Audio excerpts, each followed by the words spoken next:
ഒരാൾ $10 മില്യൺ വിലമതിക്കുന്ന ഒരു വജ്രം കണ്ടെത്തുകയും അതാരും കാണാതെ വായയ്ക്കുള്ളിൽ ഒളിപ്പിക്കുകയും ചെയ്തു. എന്നാൽ ഒരു കാവൽക്കാരൻ അത് ശ്രദ്ധിച്ചു.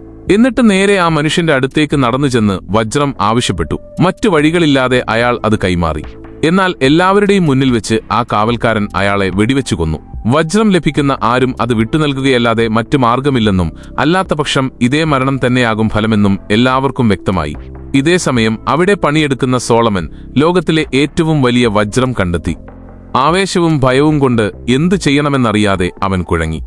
അപ്പോഴാണ് പെട്ടെന്നൊരു വാട്ടർ പൈപ്പ് പൊട്ടി എല്ലാവരുടെയും ശ്രദ്ധ അങ്ങോട്ട് മാറിയത്. ആ ബഹളത്തിനിടയിൽ അയാൾ പെട്ടെന്ന് വജ്രം തന്റെ വിരലുകൾക്കിടയിൽ ഒളിപ്പിച്ചു. തുടർന്ന് അവൻ തന്റെ യജമാനന്റെ അടുത്ത് ചെന്ന് ശൗചാലയത്തിൽ പോകാൻ അനുവാദം ചോദിച്ച് കാടിനുള്ളിലേക്ക് പോയി. വജ്രം കുഴിച്ചിടാനായി ഒരു വിജനമായ സ്ഥലം കണ്ടെത്തിയതും ഒരു കാവൽക്കാരൻ അവിടെ പ്രത്യക്ഷപ്പെടുകയും വിരലുകൾ വിടർത്തി കാണിക്കാൻ ആവശ്യപ്പെടുകയും ചെയ്തു. അവിടെയൊന്നും കണ്ടെത്താൻ കഴിയാഞ്ഞതിനെ തുടർന്ന് കാവൽക്കാരൻ എല്ലായിടത്തും തിരഞ്ഞെങ്കിലും വജ്രം കിട്ടിയില്ല. ഭാഗ്യവശാൽ ആ വജ്രം അപ്പോഴും അയാളുടെ വിരലുകൾക്കിടയിൽ തന്നെ ഒളിഞ്ഞിരിപ്പുണ്ടായിരുന്നു. കാവൽക്കാരൻ പോയ ശേഷം അയാൾ അത് പുറത്തെടുത്ത് ഒരു തുണിയിൽ പൊതിഞ്ഞ് കുഴിച്ചിടാനൊരുങ്ങി. എന്നാൽ അതിനു മുമ്പ് തന്നെ പെട്ടെന്ന് ഒരാൾ അവന്റെ തലയ്ക്ക് നേരെ തോക്കു ചൂണ്ടി.